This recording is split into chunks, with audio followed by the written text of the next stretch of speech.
I'm Marty Stauffer.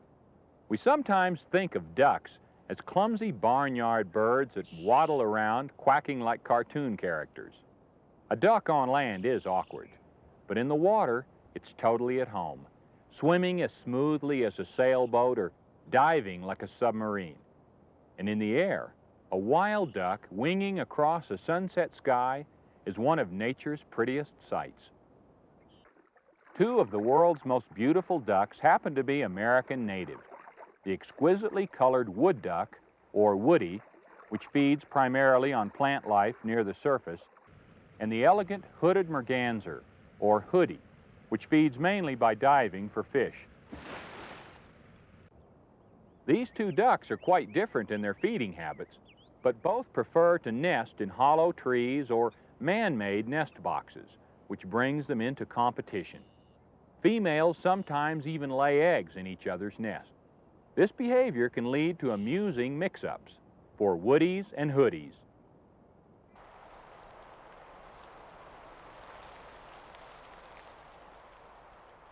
In western New York State, Iroquois National Wildlife Refuge provides a 10,000-acre haven for many kinds of waterfowl. Among the ducks that come here to nest is the small, boldly marked hooded merganser, nicknamed Hoody for its striking crest. Both male and female have crests, but that of the female is smaller and less dramatic.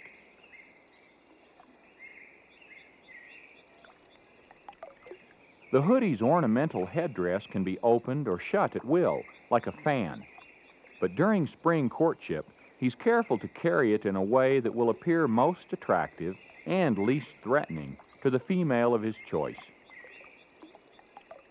A duck's legs are set far back on its body, which makes it awkward on land, but gives it great control in the water.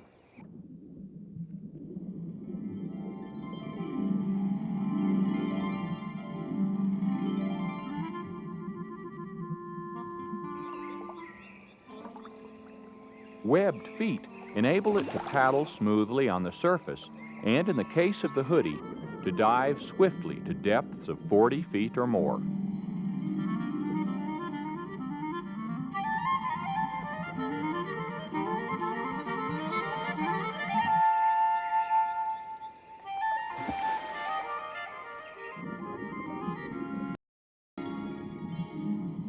Male and female often cooperate in searching out insects, snails, mollusks, crayfish, frogs, and fish, which they chase with an agility nearly equal that of an otter.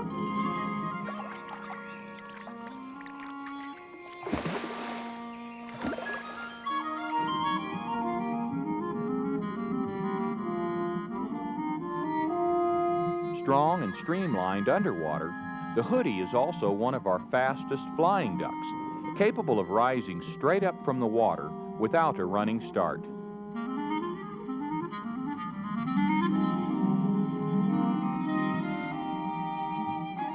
Though hoodies will sometimes feed on roots and seeds of aquatic plants, their diet is primarily animal matter obtained by diving.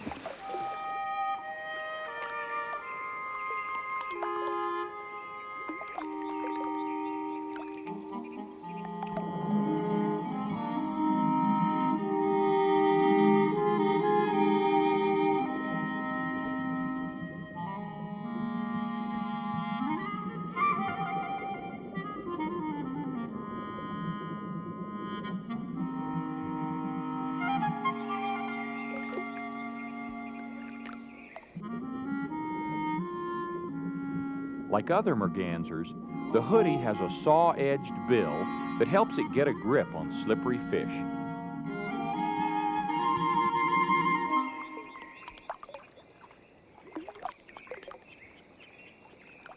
The bill is also used to waterproof its feathers with oil from a gland at the base of its tail.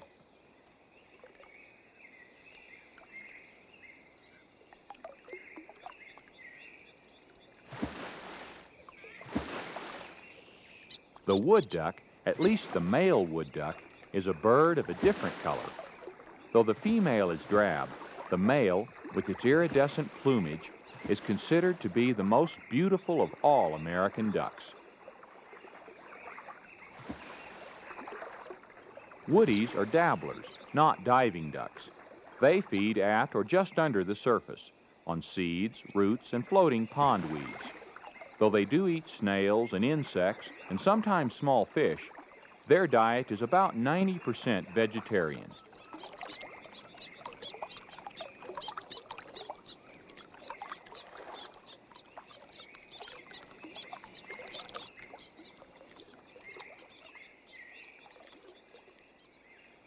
The male woodie's crest does not stand up like the hoodie's, but serves equally well to attract the female, whom he guards fiercely from all rivals.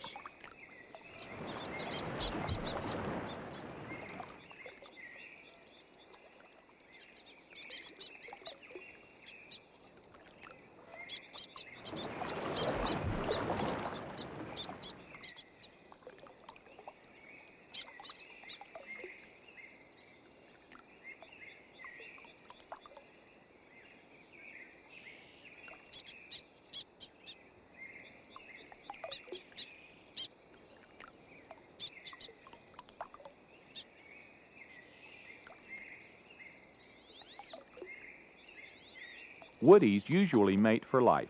Like hoodies, they spend the winter on warm southern ponds, where they bond into pairs. As spring moves north, so do the ducks.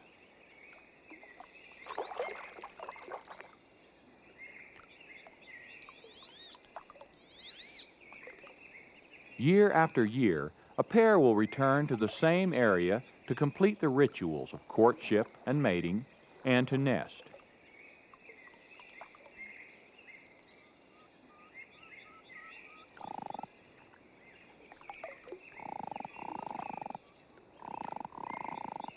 Hoodies are not as aggressive as woodies in chasing off rivals, but their head-bobbing ceremonies are equally effective in establishing who belongs with whom.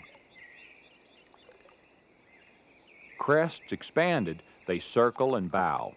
In this display process, the drake who performs the most elaborate gestures seems to win the hen. Crest lowered, the male approaches the female.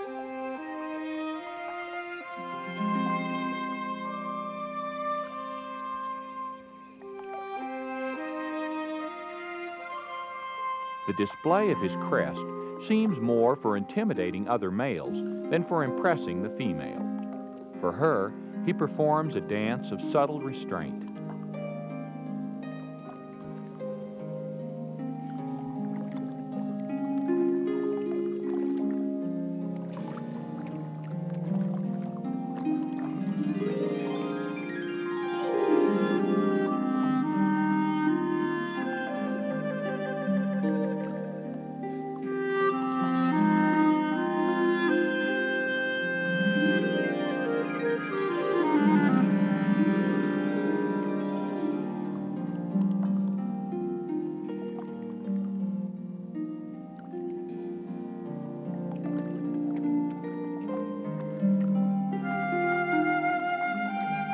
The bobbing and head-twisting ritual continues until the hen is finally ready to receive the drake.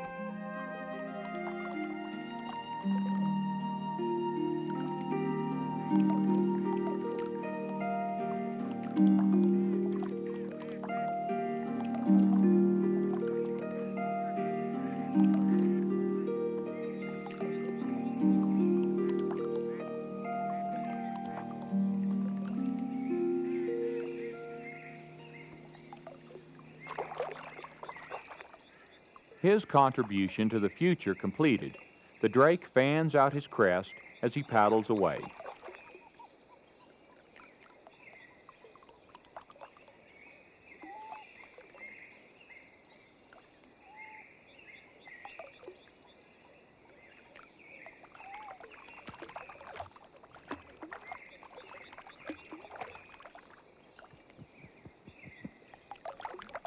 New life is on the way.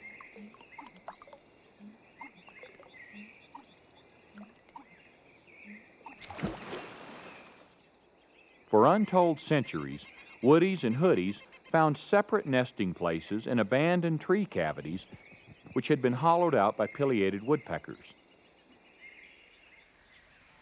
But logging claimed much of that habitat, and woodies became a threatened species until the introduction of man-made nest boxes.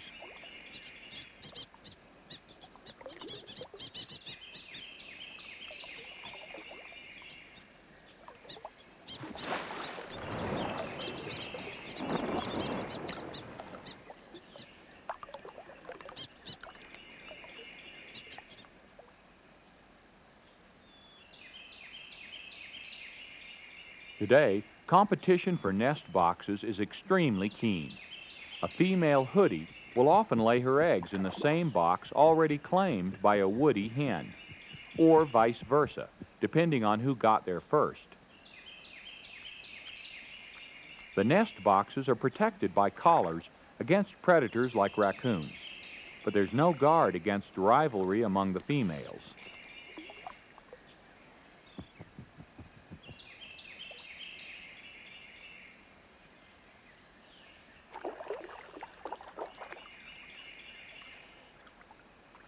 The raccoon minds its business, while the woody hen tends to the business of incubating her eggs. But are they all hers?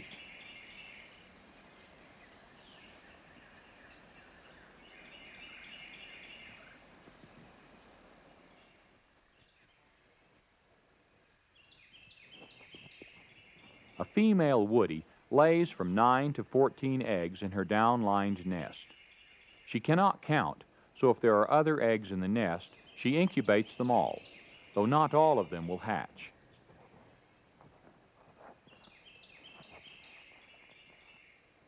After about a month of incubation, faint cheepings can be heard as the ducklings chip away inside the walls of their tiny oval prisons.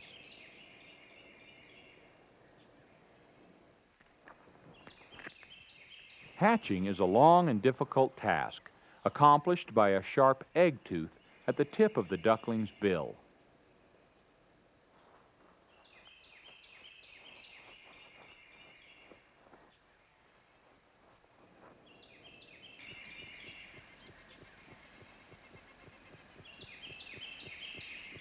The mother helps only by calling her encouragement from outside.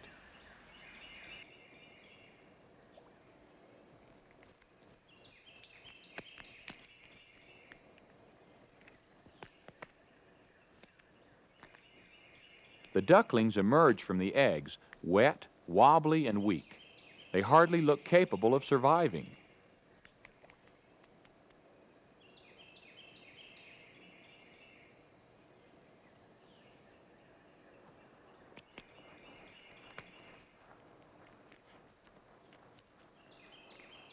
But within hours, they are dry and bright-eyed. Immediately, they begin investigating the nest and each other.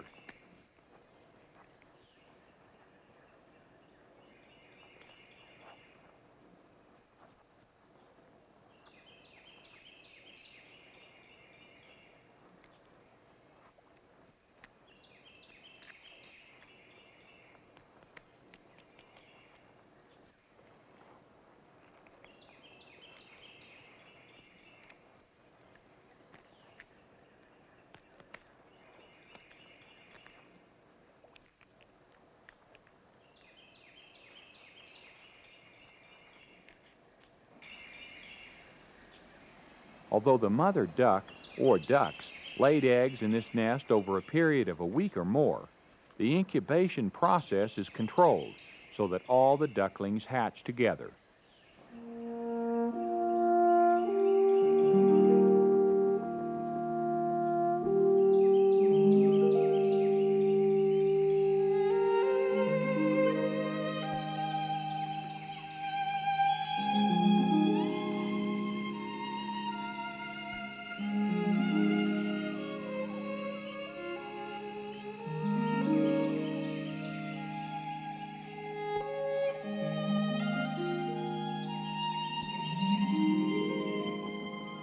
and by the next day, encouraged by calls from their parent, the young ducklings are ready, if not quite eager, to leave the nest.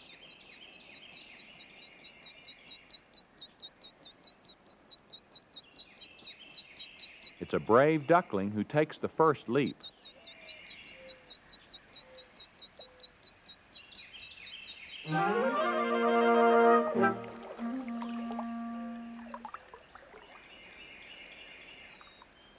And just as great a leap for those who follow.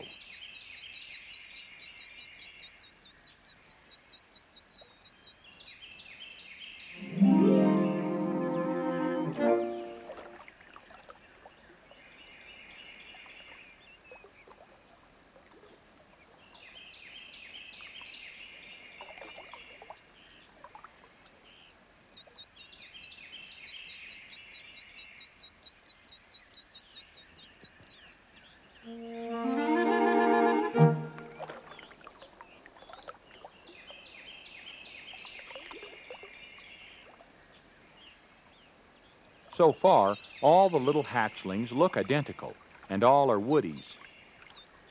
Their first instinct is to head for the shelter of nearby reeds.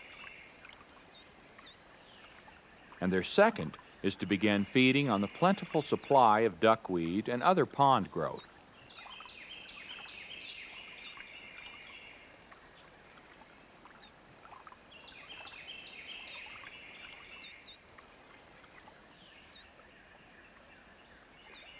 Meanwhile, back at the nest entrance, who's this?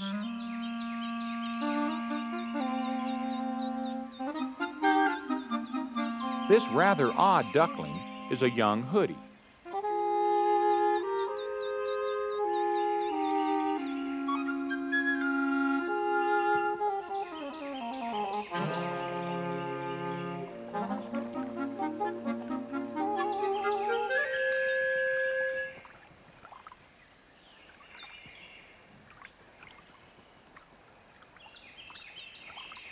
It's not long before the youngsters seem totally at home in their new world, preening their downy feathers and feeding on the most succulent shoots.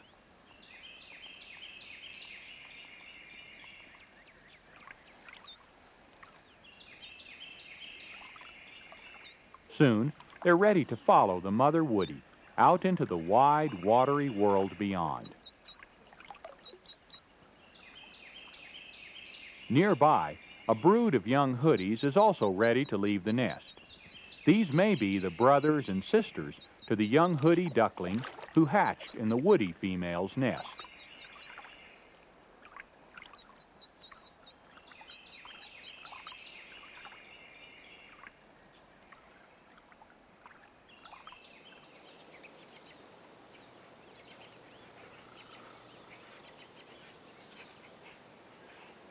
Wood ducks are often found in secluded waterways like this one, sheltered by overhanging trees. Like hoodies, they are strong flyers and sometimes roost in the higher branches. But they are most at home in the sun-warmed shallows among the reeds. Here they can readily escape from most predators, bathe and splash in safety, and feed easily on the thick layer of pond weeds.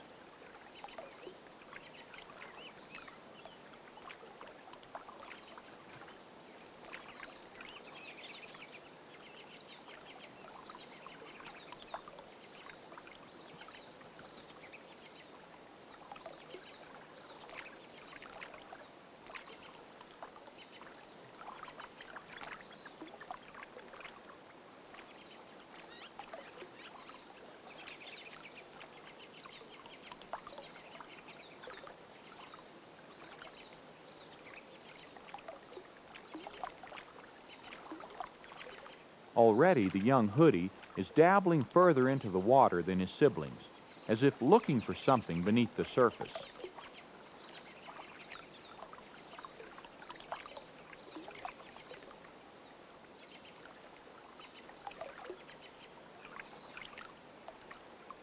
When young, hoodies will sometimes feed on aquatic plants, but animal life is their main food.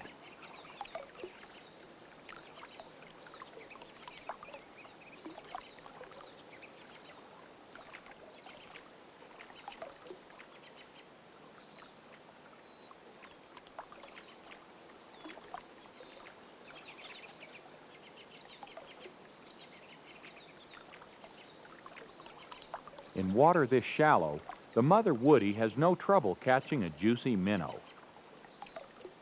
And before long, some of her youngsters follow her example with apparent ease.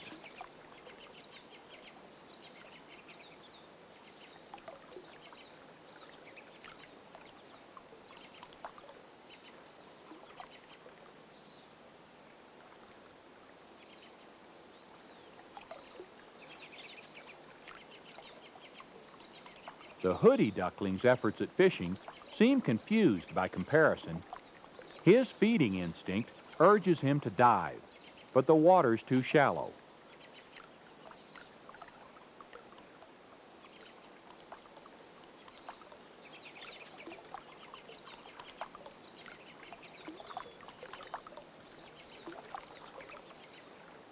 While his brothers and sisters seem contented and well fed, the Hoody duckling appears to be somewhat frustrated.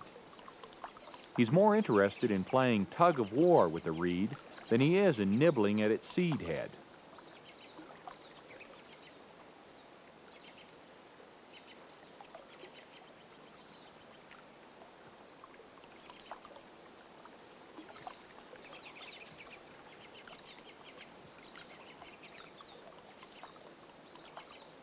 The woody hen keeps close watch over her entire brood. To her, they're all alike.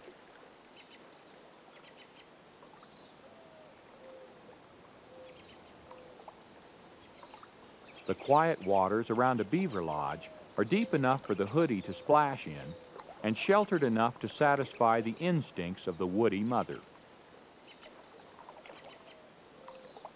Disturbed by the commotion, the beaver quits work early and retreats to the peace and quiet inside his lodge.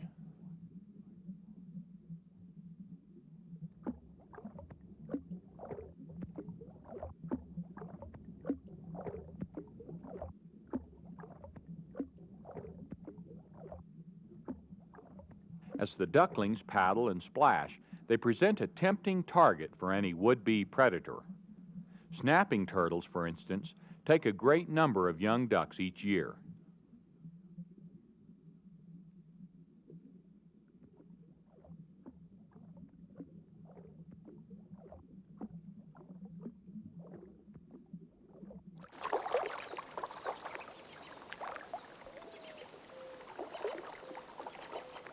All the ducklings show signs of growth, especially the little Hoody, whose baby down is fast being replaced by waterproof adult feathers.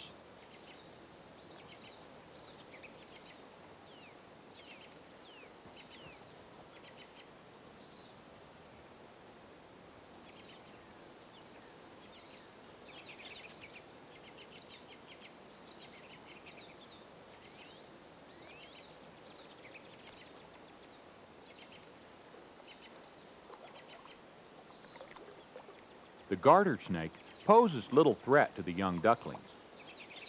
But just to be safe, the brood moves on.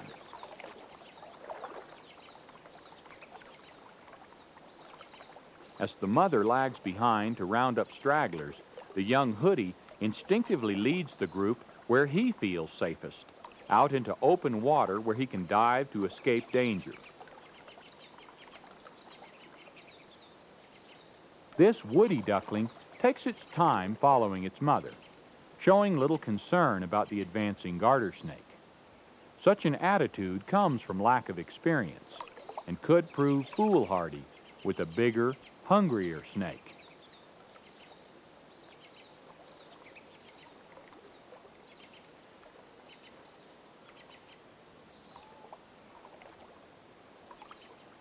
The woody hen tries to lead her brood back toward what she considers safety along shore, but once again, the Hoody veers toward deep water. The little Hoody is torn between two instincts. "Dive," says his blood. "Come with us," cry his nestmates as their mother herds them into the shelter of the reeds.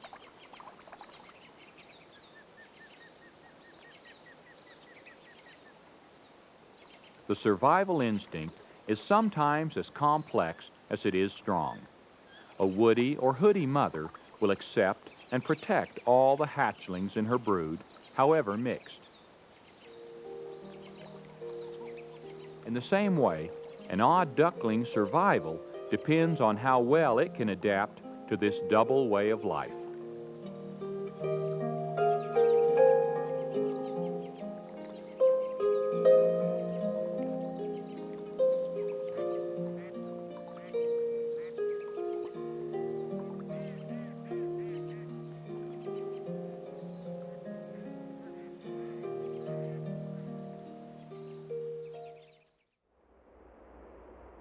Before civilization cleared much of their habitat, competition between woodies and hoodies might have been minimal. Were there ever enough natural nesting sites so that each female could find a place to brood her eggs? No one knows. Nor does anyone know what long-term effect these mix-ups might have. What interests me is how competition for nests can turn into unintentional cooperation in raising each other's young. To a little duckling, this may be bewildering, but the result is a happy ending. By preserving habitat and providing nest boxes, we humans can continue to better the chances of survival for woodies and hoodies. I'm Marty Stauffer. Until next time, enjoy our wild America.